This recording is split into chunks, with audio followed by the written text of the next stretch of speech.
L'INRA joue un rôle majeur dans la recherche forestière nationale et internationale. Le réseau Plantacomp fait partie des outils mis en place pour répondre aux besoins des scientifiques dans ce domaine. Il s'appuie sur un concept simple, celui de la diversité intraspécifique, c'est-à-dire à l'intérieur de chaque espèce d'arbre. On sait qu'une même espèce peut pousser naturellement au sein d'une zone géographique appelée aire de répartition, qui correspond à des conditions environnementales particulières. Au sein de cette espèce, il existe plusieurs populations qui peuvent présenter des caractéristiques qui leur sont propres en fonction de leur localisation d'origine et des conditions environnementales qui s'y rattachent. C'est ce qu'on appelle des provenances. Si l'on descend encore d'un niveau, on constate qu'au sein d'une même provenance, on peut distinguer des ensembles d'individus apparentés, appelés familles ou descendances, qui peuvent également présenter des particularités qui leur sont propres. Enfin, au bout de cette chaîne, on retrouve l'arbre en tant qu'individu unique. Je laisse la parole à Christelle Anger, qui assure depuis 2009 la coordination et l'animation nationale de ce réseau. Elle va nous expliquer en quoi consiste plus exactement le réseau Plantacomp. L'objectif du réseau Plantacomp est d'étudier la diversité au sein de plusieurs essences forestières. Et lors de la mise en place des premiers tests dans les années 60, l'idée était d'utiliser cette diversité pour évaluer les caractères les plus intéressants pour la production de bois et l'adaptation des arbres à leur milieu en vue de créer des variétés forestières améliorées pour la filière forestière française.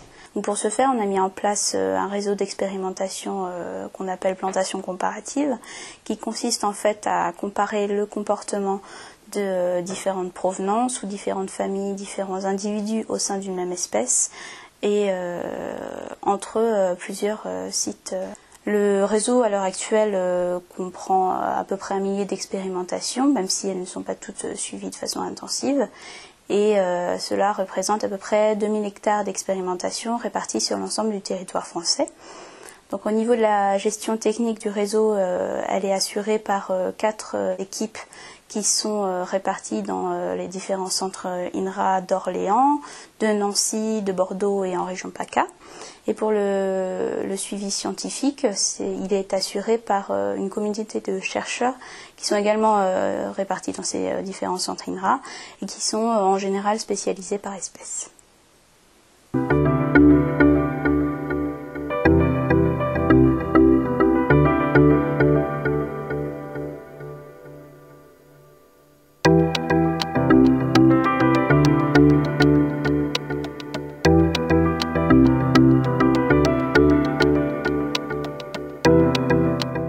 Le réseau Plantacomp est donc suivi par plusieurs équipes techniques. Mais en quoi consiste plus exactement le travail des agents de terrain?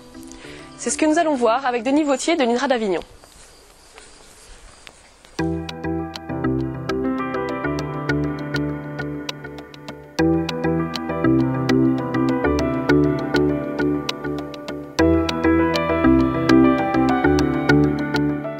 Denis Vautier, vous êtes responsable de la gestion de la zone sud-est du réseau Plantacomp. Cela représente combien de parcelles?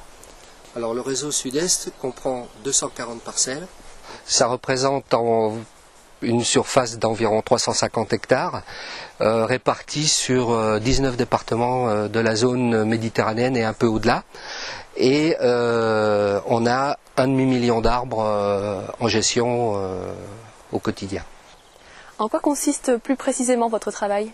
Alors le travail consiste essentiellement à mettre en place les placettes expérimentales, donc travail du sol, piquetage, relevé de piquetage, plantation, relevé des identités de chaque arbre et cartographie, puis de retour au bureau, archivage, constitution d'un dossier technique qui va servir de support pour le suivi de la vie du dispositif. Pouvez-vous nous donner les principales caractéristiques de la zone sur laquelle vous travaillez?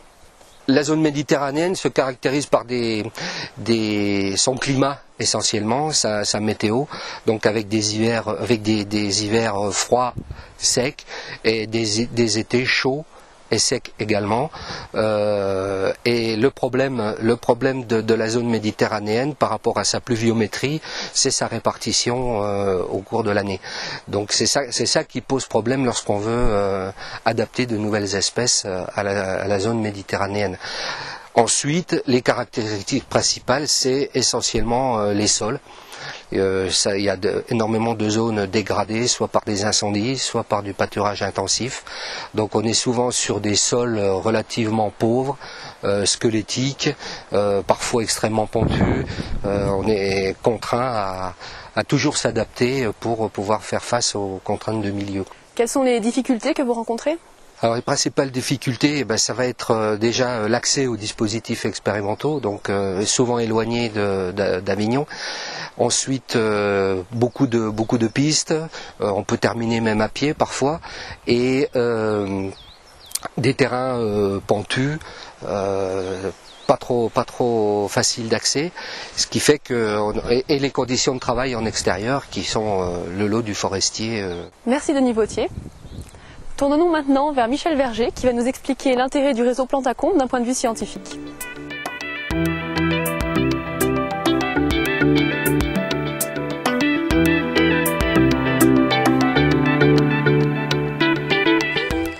Bonjour Michel, merci de nous accueillir à l'INRA d'Orléans.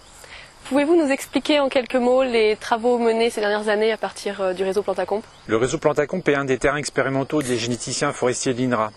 On y compare différents niveaux, des provenances, des descendances ou des clones dans des tests représentatifs de presque toutes les situations forestières françaises.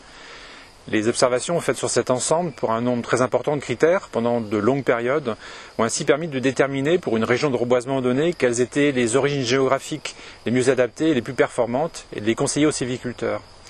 Les tests du réseau Plantacombe permettent également de connaître le poids respectif de l'environnement et de la génétique pour la transmission de certains caractères, et ainsi de choisir les meilleurs géniteurs ou les meilleurs clones pour la création de variétés forestières améliorées, utilisées également par les sylviculteurs. On voit donc que le réseau Plantacombe contribue à maintenir une forêt à la fois productive et adaptée à son environnement. Quels sont les nouveaux potentiels de valorisation de ce réseau ? Dans un premier temps, ce réseau est déjà un remarquable réservoir de génotypes et de gènes.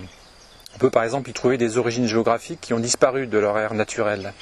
Le réseau a donc un rôle à jouer vis-à-vis de la conservation des ressources génétiques forestières.